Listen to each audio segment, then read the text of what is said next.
Briefly अगर हम retention के हवाले से टच कर लें कि what you follow in your agency to make sure कि आपकी रिटेंशन हो। फॉर एग्जांपल मेरे लिए मेरी एजेंसी के अंदर ये इंपॉर्टेंट है कि आपने काम किया या नहीं किया, मेक श्योर कि कम्युनिकेट करो क्लाइंट के साथ। अगर आप कम्युनिकेट नहीं कर रहे और आप अपने जहन में बात रख रहे हो कि यार मैं आज तो नहीं हो पाया, मैं कल डिलीवर कर दूंगा, तो क्लाइंट को मेक श्योर करो कि उसको टच करो एंड लेट हिम नो कि यार ये हमने इतना अचीव कर लिया, इतना कंप्लीट हो गया, कल हम बाकी कंप्लीट करके आपको भेज देंगे। क्लाइंट उससे रीअश्योर्ड हो जाता है, उससे वो एक गैप नहीं बनता कि हम्म। लाइक उनके उनके जहन में कोई बात और चल रही होती है, हम इधर और सोच रहे होते हैं। सो मेक श्योर कि कम्युनिकेशन आप प्रॉम्प्ट रखो।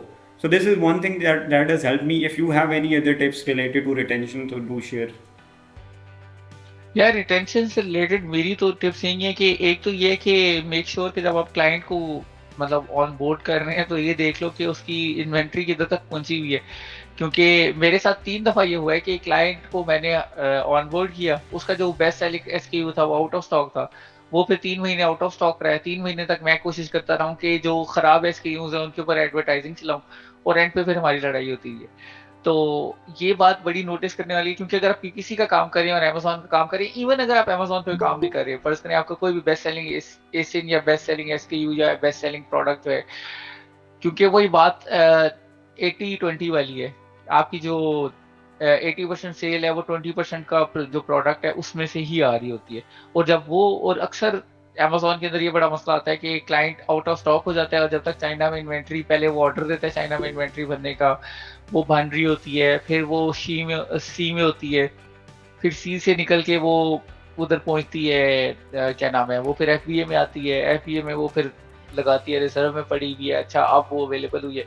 जब तक अवेलेबल हुई होती है तो निकल जाता है क्लाइंट। तो मैंने जो उसके बाद फॉर्मूला बनाया था वो ये था कि क्लाइंट को कहना है कि सबसे पहले 90 दिन का कॉन्ट्रैक्ट करो, 90 दिन तक तुमने देखना है, क्योंकि पीपीसी के रिजल्ट तो आ जाते हैं, लेकिन ऑर्गेनिक रैंकिंग और बाकी चीजें जो है ना वो आपको 90 दिन चाहिए चाहिए, या एटलीस्ट 45 डेज चाहिए, ताकि आप उनको दिखा सकें।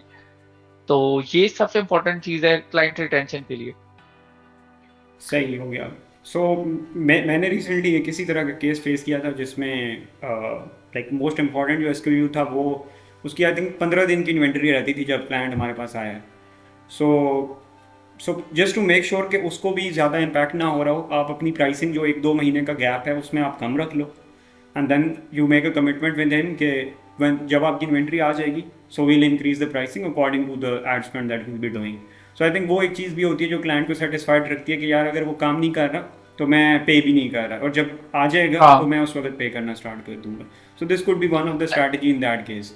बट ये है कि obviously client to client vary करता है ये सारा कुछ। यार, कार्ली तुम्हें पता है ना, पीपीसी फार्म वाली कार्ली जो है, नहीं। जैसा मेरा मेरा पॉडकास्ट भी हुआ था, हम्म। उनसे ना पॉडकास्ट के बाद मेरी बात हो रही है ना, तो मैंने कहा अच्छा क्या आप लोग क्या कर रहे हैं, कहती है मैं हमने तो रखा है कि हम 60 दिन के लिए ना फ्री पीपीसी देते हैं। मैंने कहा ठीक है यार, ये बड़ी अच्छी चीज है।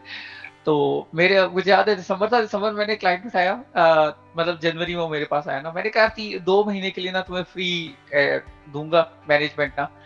अच्छा, वो क्लाइंट भी ना फुल उस पे, हाँ फुल फुल सर्विस मैनेजमेंट पे आ गया जी। अब 2 महीने की मैंने उसे फ्री की कमिटमेंट की हुई है, उसने आगे से मुझे कह दिया तुम मुझे अगर फ्री देते हो ना, तो मैं तुम्हारे साथ ये करूंगा कि जब मैं ये प्रोडक्ट्स मतलब ये जब मैं इसको सेल आउट करूंगा ना, अपनी ये वाली जो प्रोडक्ट है इसको जब फ्लिप करूंगा, तो उसमें से ना 10% तुम्हारा। मैंने कहा यार क्या बात है, मजा ही आ गया ना।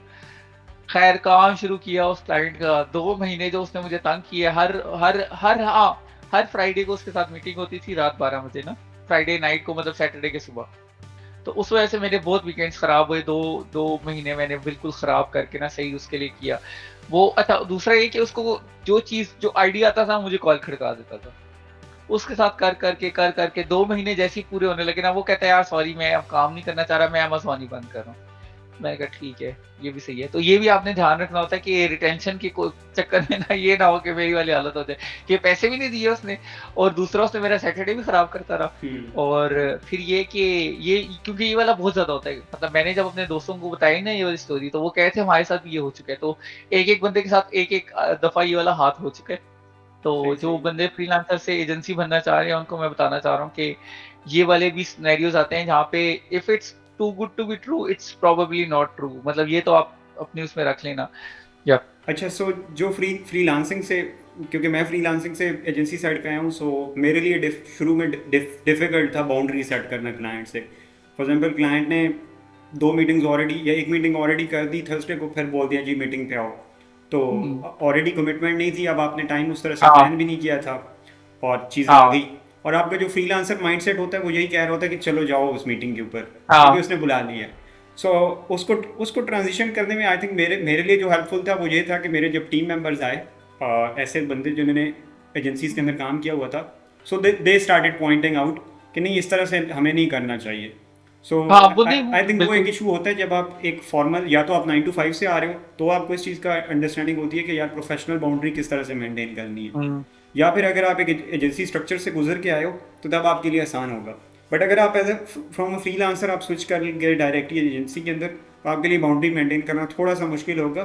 बट इवेंचुअली वो भी आप सीख जाओगे, क्योंकि आपने एजेंसी ऑब्वियसली रन तो करनी है। हुँ। तो एक ये नहीं, चीज़ थी। जब भी आप क्लाइंट से बात कर रहे हो ना, तो उनको कहो कि बाय वीकली मीटिंग हुआ करेगी। उनको शुरू में बाय वीकली का ही कहो।